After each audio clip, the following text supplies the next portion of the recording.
Hello hi ಎಲ್ರಿಗೂ ನಮಸ್ಕಾರ. ನೀವು ನೋಡ್ತಾ ಇದ್ದೀರಾ ತವರು ಮನೆ ವ್ಲಾಗ್ಸ್.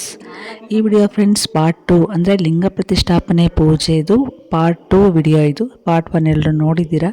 ಯಾರೆಲ್ಲ ನೋಡಿಲ್ಲ ಮತ್ತೆ ನನ್ನ ಚಾನಲ್ನಲ್ಲಿ ಹೋಗಿ ನೋಡಿ. ಪಾರ್ಟ್ 1 ವಿಡಿಯೋ ಇದೆ. ಸೊ ಅದಾದಮೇಲೆ ಇದು ಕಂಟಿನ್ಯೂ ಆಗುತ್ತೆ. ಸ್ವಲ್ಪ ಎಲ್ಲ ದೇವಸ್ಥಾನದ ಪ್ರವೇಶ ಎಲ್ಲ ಮುಗಿದ್ಮೇಲೆ ಸ್ವಲ್ಪ ಎಲ್ಲರೂ ಟೈಮ್ ತಗೊಂಡು ರೆಸ್ಟ್ ತೊಗೊಂಡ್ರು. ಸೊ ಅದಾದಮೇಲೆ ಉಳಿದ ಪೂಜೆಗೆ ಅವರೆಲ್ಲರೂ ರೆಡಿ ಮಾಡ್ತಾಯಿದ್ದಾರೆ. ಈಗ ನೋಡ್ತಾ ಇರ್ಬೋದು ನೀವಲ್ಲಿ ಲಿಂಗದೊಂದು ಚಿತ್ರವನ್ನು ಬಿಡಿಸ್ತಾ ಇದ್ದಾರೆ. ನಾವೇನು ಮಂಡಲ ಅಂತ ಹೇಳ್ತೀವಲ್ಲ ಹಾಗೆ. ಅಂದರೆ ಅದು ನೋಡೋಕ್ಕೆ ತುಂಬ ಈಸಿ, ಅದನ್ನು ಬಿಡಿಸೋಕ್ಕೆ ತುಂಬ ಟೈಮ್ ಹಿಡಿಯುತ್ತೆ. ಸೊ ಕ್ಲೀನಾಗಿ ಬಾಕ್ಸ್ಗಳೆಲ್ಲ ಹಾಕ್ಕೊಂಡವರು ಅದರೊಳಗೆ ಇಂಥ ಬಾಕ್ಸಿಗೆ ಇಷ್ಟು ಕಲರ್ ಅಂತ ಹಾಕ್ಕೊಂಡು ಮಾಡೋ ಅಂಥದ್ದು. ಸೊ ಅಲ್ಲಿ ತುಂಬ ಸ್ವಲ್ಪ ಟೈಮ್ ಹಿಡಿಯುತ್ತೆ. ಸೊ ಆಚೆ ಬಂದರೆ ಆಲ್ರೆಡಿ ನೋಡಿ ಅಷ್ಟೊತ್ತಿಗೆ ಹೋಮಕ್ಕೆ ಏನೇನು ಬೇಕು ಎಲ್ಲನೂ ಪ್ಲೇಟಲ್ಲಿ ಜೋಡಿಸಿ ಇಟ್ಟಿದ್ದಾರೆ.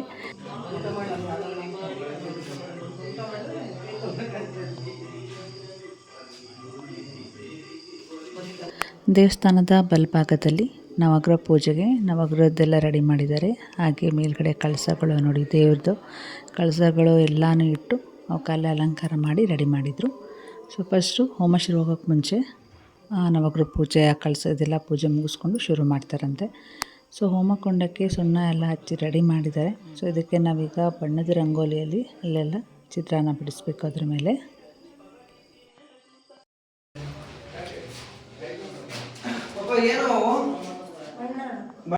ಒಳಗಡೆ ಮಂಡಲ ಬರಿತಿದ್ರಲ್ಲ ನೋಡಿ, ಅದು ಫುಲ್ ಕಂಪ್ಲೀಟ್ ಆದಮೇಲೆ ಹೇಗೆ ಕಾಣಿಸ್ತಿದೆ ಅಂತ ತುಂಬ ಚೆನ್ನಾಗಿ ಬಂದಿತ್ತು.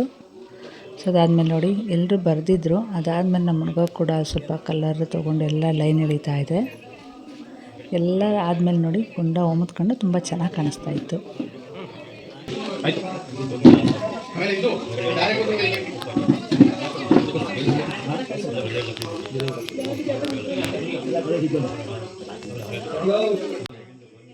ಹೋಮಕುಂಡದ ಫೈನಲ್ ಲುಕ್ ಹೀಗಿದೆ.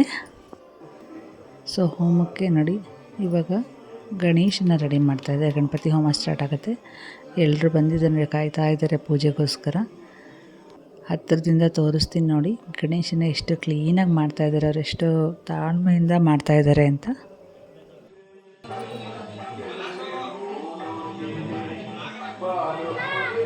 ಹಾಗೆ ಫ್ರೆಂಡ್ಸ್, ಇನ್ನೂ ಯಾರು ನಮ್ಮ ಚಾನಲ್ಗೆ ಸಬ್ಸ್ಕ್ರೈಬ್ ಆಗದೆ ವಿಡಿಯೋ ನೋಡ್ತಾ ಇದ್ದೀರಾ, ಪ್ಲೀಸ್ ಸಬ್ಸ್ಕ್ರೈಬ್ ಮಾಡ್ಕೊಂಡು ವಿಡಿಯೋನ ನೋಡಿ.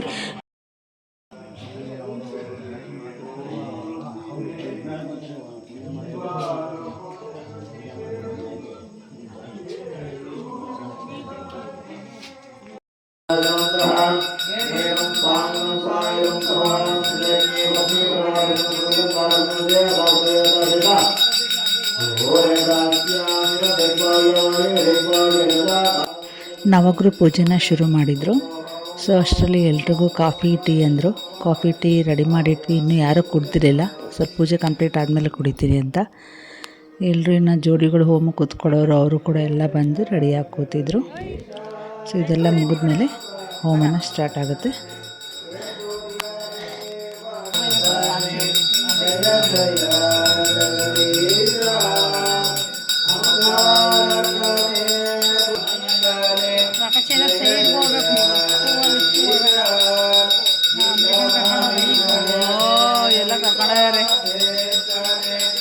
ಈ ಗ್ಯಾಪಲ್ಲಿ ನಮ್ಮದೊಂದು ಇರಲಿ ಅಂತ ನಾವು ಕೊಡೋ ಒಂದು ಚಿಕ್ಕ ವಿಡಿಯೋನ ಮಾಡ್ಕೊಂಡ್ವಿ.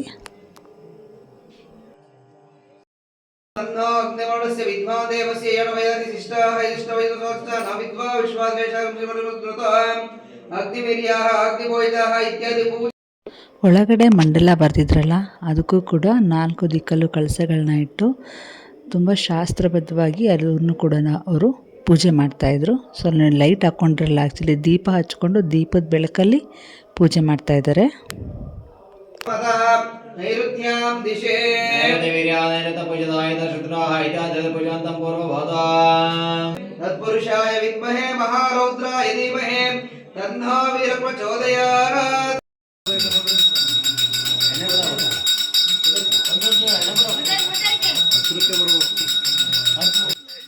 ಈಗ ಮಂಡಲ ಪೂಜೆನೂ ಆಯಿತು. ಆಚೆ ಇದ್ದ ನವಗ್ರಹದ ಪೂಜೆ ಅದೆಲ್ಲನೂ ಮುಗೀತು.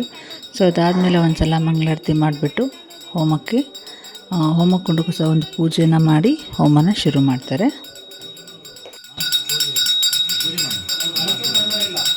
ಪಂಚಾರ್ತಿಗೆ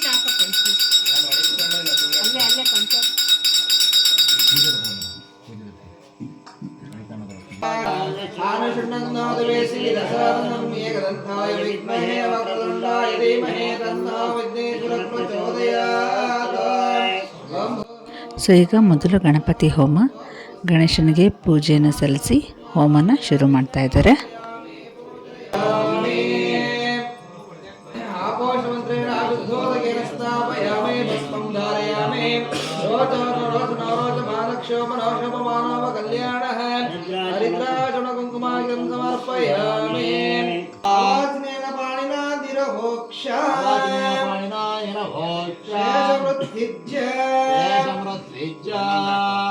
सकलमाज्ञायं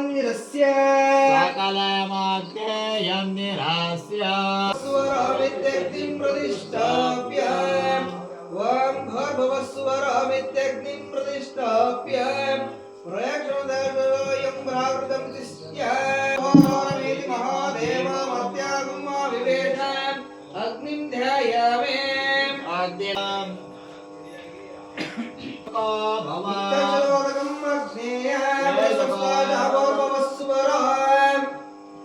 वां दत्सविदर्वरेण्यं भर्गोदेवशिने नमः कृष्णवर्त्मने नमः देवमुखाय नमः देवमुखाय नमः ಅದರಿಂದವಾ ಒಳಿಕೆ ಬಿಡಂಗ ಮತ್ತೆ ಬುದ್ಧೆಲ್ಲ ತುಪ್ಪ ಹಾಕ್ತಾರಲ್ಲ ಸ್ವಹ ಅಂತ ಹೇಳ್ತಾರಲ್ಲ ಅವಾಗ ಮಾತ್ರ ಹಾಕಿ ಮಾತ್ರ ದೇವರ ಫಲ ಆಗುತ್ತೆ. ಇದಂ ನಮಮ ಅಂತಂದಾಗ ಹಾಕ್ದಾಗ ರಾಕ್ಷರ ಫಲ ಆಗುತ್ತೆ. ಆಯ್ತಾ? ತುಪ್ಪ ಹಾಕ್ಬೇಕು. ನಾವು ಹೋಮಕ್ಕೆ ಹಾಕುವಂಥ ಪದಾರ್ಥಗಳು ಅಂದರೆ ಅವಲು ಮತ್ತು ಚಕ್ಕೆಗಳು, ಕೆಲವು ಸೌದೆಗಳು ಮತ್ತು ಅಲ್ಲಿ ಏನೇನೋ ಪ್ರತಿಯೊಂದು ವಸ್ತುನೂ ಇಟ್ಟಿದ್ರಲ್ಲ ಅದನ್ನು ಅಗ್ನಿ ಕುಂಡದೊಳಗೆ ಬೀಳೋ ಹಾಗೇ ಹಾಕಬೇಕು. ಆವಾಗ ಅದು ದೇವರ ಪಾಲು, ಆಚೆ ಚೆಲ್ಲಿದ್ರೆ ಅದು ರಾಕ್ಷಸರ ಪಾಲು ಅಂತ. ಅದನ್ನು ಕ್ಲೀನಾಗಿ ನಮಗೆಲ್ರಿಗೂ ಅರ್ಥ ಮಾಡಿಸಿ ಮತ್ತು ಯಾವಾಗ ಹಾಕಬೇಕು ಅದನ್ನು ಕೂಡ ಹೇಳಿ ಹೋಮನ ಶುರು ಮಾಡಿಸಿದ್ರು.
ಸ್ವಲ್ಪ ಪೂರ್ಣಾಹುತಿ ಅಂತ ಕೊಡ್ತೀವಿ.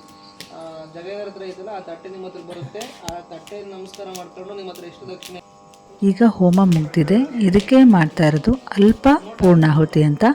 ಸೊ ನಾಳೆ ಬೆಳಗ್ಗೆ ಹೋಮ ಕಂಪ್ಲೀಟ್ ಆದಮೇಲೆ ಅದು ಪೂರ್ಣಾಹುತಿ, ಇದು ಅಲ್ಪ ಪೂರ್ಣಾಹುತಿ ಅಲ್ಲ.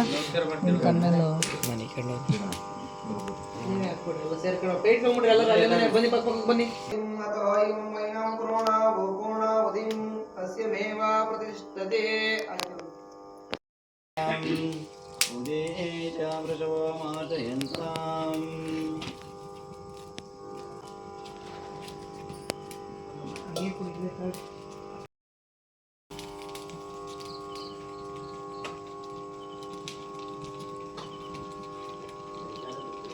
ಓಕೆ ಫ್ರೆಂಡ್ಸ್, ಪಾರ್ಟ್ 2 ವಿಡಿಯೋ ನೋಡಿದ ಎಲ್ಲರಿಗೂ ಧನ್ಯವಾದಗಳು. ಹಾಗೆ ಲಿಂಗ ಪ್ರತಿಷ್ಠಾಪನೆ ಪೂಜೆಯ ಪಾರ್ಟ್ 3 ವಿಡಿಯೋ, ಅದು ಲಾಸ್ಟ್ ಪಾರ್ಟ್ ಕೂಡ ಆಗಿರುತ್ತೆ. ಅದರೊಂದಿಗೆ ಮತ್ತೆ ನಿಮ್ಮನ್ನು ಭೇಟಿಯಾಗ್ತೀನಿ. ಅಲ್ಲಿವರೆಗೂ ಟೇಕ್ ಕೇರ್, ಬಾಯ್.